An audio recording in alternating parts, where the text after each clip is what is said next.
when somebody takes somebody in a relationship, I want you to picture the fact that that person has placed themselves in your loving arms. I'm going to assume that love is there, and they come up and they're in your arms. And you promise them what? I'm going to take care of you, I'm going to protect you, I'm not going to hurt you, I'm not going to let anyone hurt you. Wouldn't that be the natural thing for someone you care about in a romance relationship? Now, because of addiction, I may lose my sense of priority.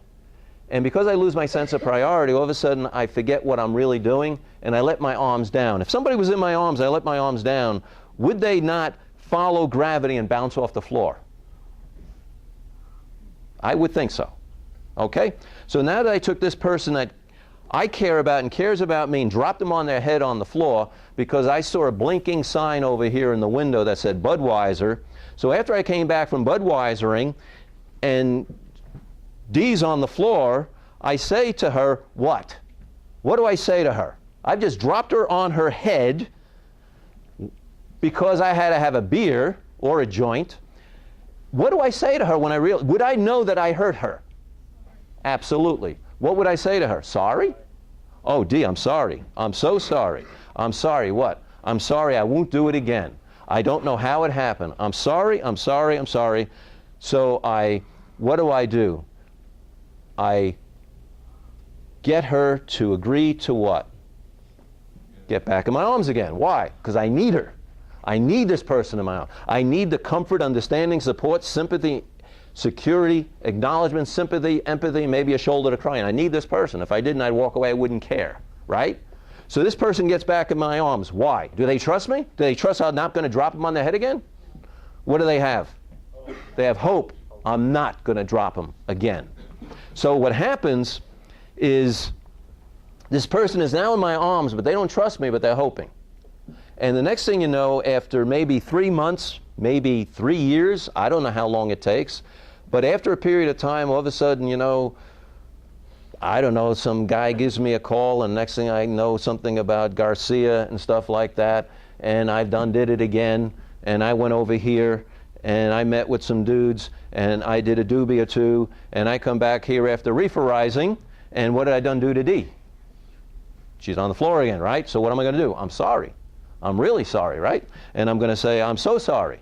And I'm going to say, I swear I'm sorry. I got to up the ante now, right? Because sorry is getting worn out. And so why am I doing this? Because I need this relationship. I need the comfort, support, acknowledgement, sympathy, and empathy. So she's in my arms again. Maybe 3 months or 3 years. But then again, something happens. And I don't know what it is. It's a little bit different. I'm keeping myself straight. I'm doing what I can do. But the next thing I know, there's something that explodes in my chest, and it just goes crack cocaine time. And the next thing I know is I done do to Dee, you do what? What did I done do to Dee now? I just raised her about 10 more feet for acceleration and further impact so that she would what? Really feel it this time. Now, is it possible that each time I bend and break somebody's hope, I'm dropping them from a higher and higher height so that they're more noticing the impacts? They're not getting used to it. Okay, I can't go to someone and say, hey, Dee, the last time I dropped you on your head was 3 years ago. You should appreciate that. Right? And sometimes we do that. Man, I ain't been overnight. I ain't been out overnight in the last couple of months. Well, why are you on my case? But see, they don't know that. Time frame's the same. Impact. Okay.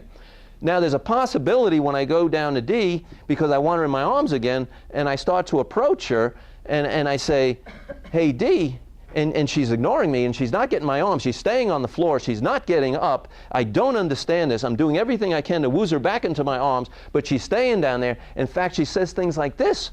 She goes, I don't want to see you anymore. I'm changing the locks. I've had it. And I'm going, what do you mean you've changed the locks? And what do you mean you're throwing me out of my house? Well, maybe it's your house, you're paying for it. But anyway, do you understand? Well, you can't be doing this to me. And then I start to get myself, what? The adrenaline starts to go, and I start to bounce, right? And I make these little fisty things, And you got to understand, I just dropped her off a 10-story building. She's a bloody mess laying on the floor, and I want her to be in my arms so she can comfort me and give me support and to give me security. I guess that's what that might be about. And the next thing I know, she don't want to play. How can she get hurt again? by getting in my arms? If she stays on the floor, can I drop her on the floor? Is her staying on the floor, rejecting me, a self-preservation behavior? Or is it designed to get me into a rage? Is it designed to reject me, or is it designed to protect that person? Does every human being have a right to protect themselves from injury? Does every human being have a right to protect themselves from further injury? How can she get further injured? Getting in my arms. If she stays down there, she's safe. So you understand, the only way she can get my arms again is with that hope thing. But right now, hope has been neutralized. So what happens to some of you folks, ladies and gentlemen, is you'll call up and say, yeah, I'm coming back in a week, and your family's going to, in a week? You've been down there? How long you been down there? I'm not sure I want you back. Do you understand that?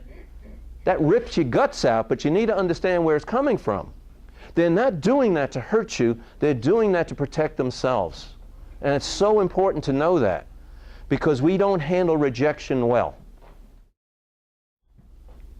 The most devastating, destructive harm you can do to another human being who's not an addict is take away their hope. Can you picture anything worse than stripping someone of their hope? Having someone build up and tear it all away. Can you think of it? There is none.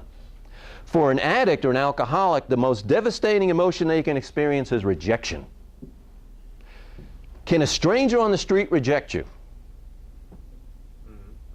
Can your sponsor reject you? Can people in AA or NA or any 12-step program or your therapist reject you? And is that rejection felt at the same intensity as your blood?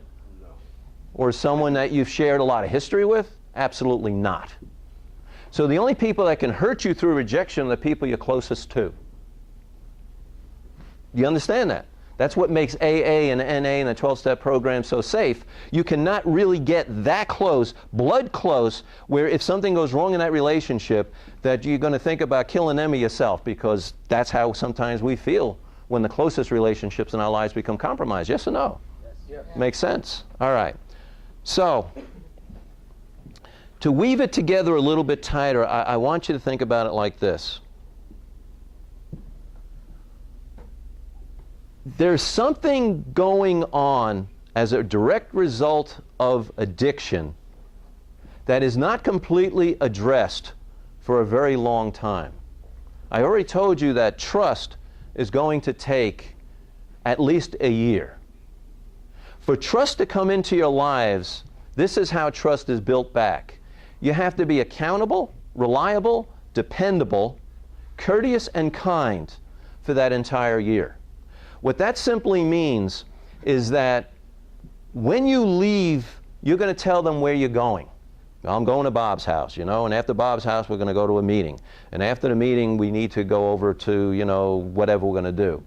And you tell the partner exactly what your itinerary is for the night. What do you think that does for the partner? Sets up security. Sets up security and eliminates any chance for what? Fear, worry, anxiety.